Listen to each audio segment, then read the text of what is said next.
Hello दोस्तों, कैसे हैं दोस्तों। 2 दिन कहीं चले गए इसलिए वीडियो नहीं डाल सकी मैं। तो शुरू करते हैं।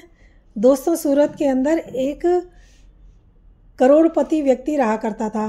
उसकी ज़िंदगी बहुत आराम से चल रही थी। उसका नाम था राजेश। वो कई कंपनियों का मालिक होता है। अपनी सारी कंपनियों पर उसने मैनेजर रखे हुए थे और वो घर पे रहता था। मैनेजर सारा हिसाब किताब उसको घर पे ही लाके दिखा दिया करते थे। वो अपने परिवार के साथ बैठा हुआ था। एक दिन वो अपने पार्क में बैठा होता है तो उसका जो बेटा होता है वो 16 साल का होता है। तभी उसका एक दोस्त आता है बेटे का और दोनों खेलने लगते हैं। वो बैठ के देखता है, तभी उसको अपने दोस्त की याद आ जाती है। वो राजेश जो होता है अपने दोस्त से मिलने का फैसला करता है और उठ के अंदर जाता है। अपनी पत्नी को कहता है कि तैयार हो जाओ, मेरे को दोस्त से मिलने के लिए जाना है। वो कहती है ठीक है, हम सब चलते हैं। राजेश की पत्नी तैयारी करने लगती है। राजेश अपने बेटे को कहता है कि बेटा तैयार हो जाओ, हमने कहीं चलना है। वो पूछता है कहाँ जाना है पिताजी। वो कहता आप लोग चले जाओ, मैं घर पर ही रह लूँगा। वो कहता है नहीं, तुम्हें भी उस दोस्त से मिलना बहुत ज़रूरी है। तो अब वो बेटे को भी तैयार करता है और वहाँ से निकलते हैं। बेटा पूछता है पिताजी हम कहाँ जा रहे हैं। तो वो बताता है कि राजेश अपने बेटे को बोलता है कि मैं अपने दोस्त से मिलने के लिए उसके घर जा रहा हूँ। और ये घटना होगी सन 1990 की। कहता है कि मैं तुम्हें एक कहानी सुनाता हूँ। सन 1990 की।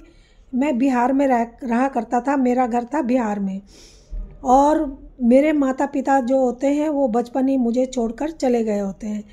तो मेरा बचपन मेरे अड़ोसी पड़ोसियों के घर में ही गुजरा। उनके घर में ही मैं टाइम पास किया करता था। तो मेरा जो एक ख़ास दोस्त था वो मैं उसके घर में ज़्यादा रहा करता था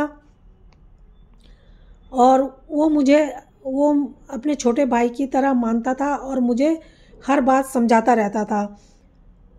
अब मैं पढ़ाई कर रहा था और उसकी शादी हो चुकी थी, उसके बच्चे भी हो चुके थे और मैं नौकरी करना चाह रहा था ताकि अपना गुजर बसर अच्छे से कर सकूं और शहर में जाके नौकरी करूं।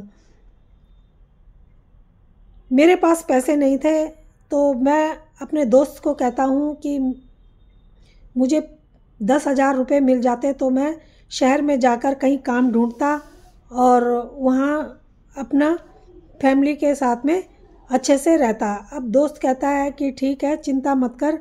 और दोस्त मैं हूँ ना, तू किस लिए परेशान हो रहा है। तो दोस्त अपनी पत्नी के जो जेवर होते हैं उनको गिरवी रख देता है और वो गिरवी रख के उसको 10,000 देता है और कहता है कोई बात नहीं तू। वो मोहनलाल उसका नाम होता है। मोहनलाल कहता है तू इनको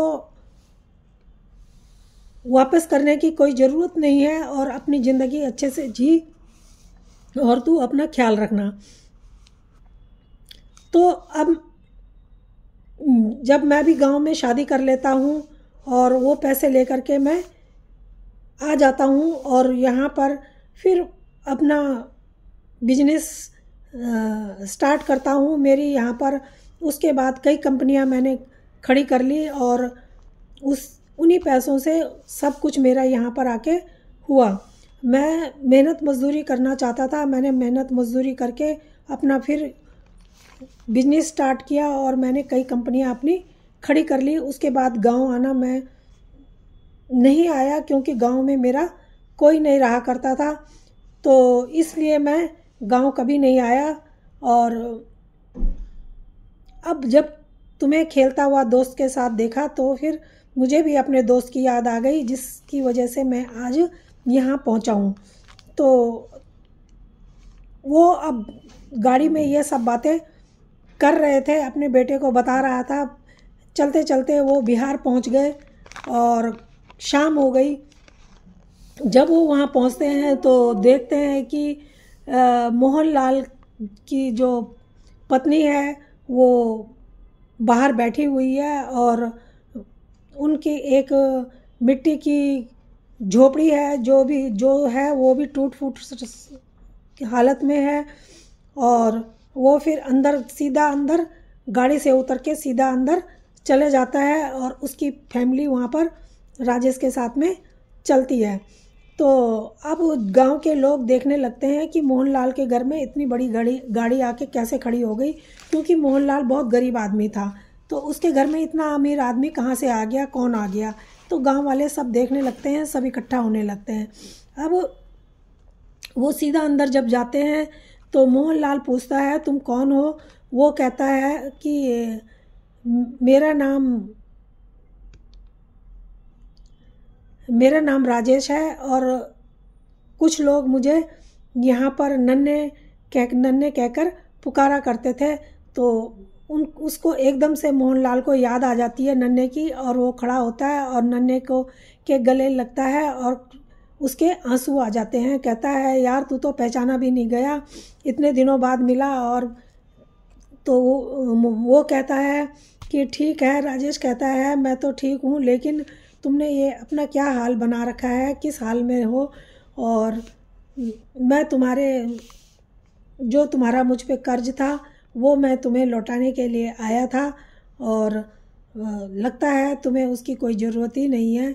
और वो फिर जो गाड़ी में पैसे वो लाया था 10 लाख रुपए वो निकाल के ब्रीफकेस और मोहनलाल के हवाले करता है। मोहनलाल कहता है ये लाने की कोई ज़रूरत नहीं थी, ये मेरा कर्ज नहीं था, ये मेरा फ़र्ज़ था।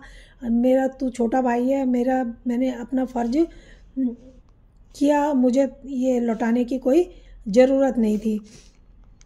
उसके बाद वो रात को उनकी बातें होती हैं और गांव वाले भी आ जाते हैं, सब उनकी बातें सुनते हैं। और वो सबको पता लग गया था कि ये हमारे गांव का आदमी है और ये बड़ा आदमी है, इसकी कई कंपनियां हैं, सबको मालूम लग चुका था। अब वो जो होता है कि रात को प्लान कहता है तो मोहनलाल तो पहले तो मना कर देता है कि नहीं यार तू ही वहाँ रह, मैं यहीं ठीक हूँ, मेरे को वहाँ नहीं जाना। तो जब वो बोलता है कि मेरी सूरत में बहुत बड़ा घर है, तुम मेरे घर में मेरे साथ रहोगे, फिर रात को उनकी सारी बातें होती हैं बैठ के। अब रात को उनका फिर प्लान बन जाता है, सुबह उठ के वो लोग निकल पड़ते हैं वहाँ के लिए, सूरत के लिए। अब सूरत पहुँच के वो उनके घर में रहने लगते हैं। और मोहनलाल की जो बेटा होता है उसको राजेश अपनी कंपनी में जॉब दिला देता है। राजेश का मोहनलाल का बेटा जो था वो पढ़ा लिखा लड़का था और जॉब ढूंढ रहा था, लेकिन उसको सरकारी जॉब मिल नहीं रही थी। वो कहीं मेहनत मजदूरी करके अपने परिवार का भरण पोषण कर रहा था। मोहनलाल जी बताते हैं कि मैं बहुत बीमार हो गया था, जिसकी वजह से मैं काम नहीं कर पाया। तो बेटे को मेहनत मजदूरी करके घर की खाने पीने का और मेरे दवा दारू का इलाज के लिए पैसे ये मेहनत मजदूरी कर रहा था। और बेटी को मैंने मामा के पास भेज दिया था, तो बेटी को भी वहाँ से ले आते हैं और सब वहाँ पर जाके आराम से सूरत में उस घर में रहने लगते हैं। अब सब वहाँ पर रह रहे थे। वहाँ पर राजेश ने मोहनलाल के बेटे को अपनी कंपनी में नौकरी लगा दी थी, अच्छे पद पर उसको नौकरी लगा दी थी। और उन मोहनलाल की बेटी की शादी अच्छे घर में देख करके शादी बड़े धूमधाम से कर दी थी। कुछ दिन बाद मोहनलाल के बेटे की भी शादी हो जाती है और उसकी पत्नी भी उसी घर में सूरत में आ जाती है। अब वहाँ रह रहा था। कुछ दिन बाद मोहनलाल का बेटा अपना एक फ्लैट खरीदता है और उसमें दोनों मियाँ बीवी रहने लगते हैं। और जो मोहनलाल होता है वो कभी उसकी ज़िंदगी बहुत अच्छे से गुजर रही थी। वो कभी अपने दोस्त के घर में रहता, दोनों पति पत्नी, तो कभी अपने बेटे के घर में वो रहता, दोनों पति पत्नी। अब इस तरीके से उनकी ज़िंदगी बहुत अच्छी चल रही थी। अब मोहनलाल के बेटे की भी शादी हो गई थी, उसके भी 2 बच्चे हो गए थे और राजेश के लड़के की भी शादी हो गई थी, उसके भी 2 बच्चे हो गए थे। दोनों भाइयों की तरह आपस में रहा करते थे।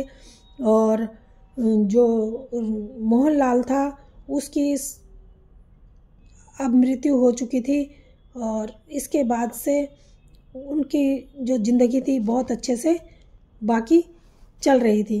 तो दोस्तों, ये कहानी कैसी लगी? अगर अच्छी लगी हो तो प्लीज़ लाइक और सब्सक्राइब ज़रूर करना। धन्यवाद।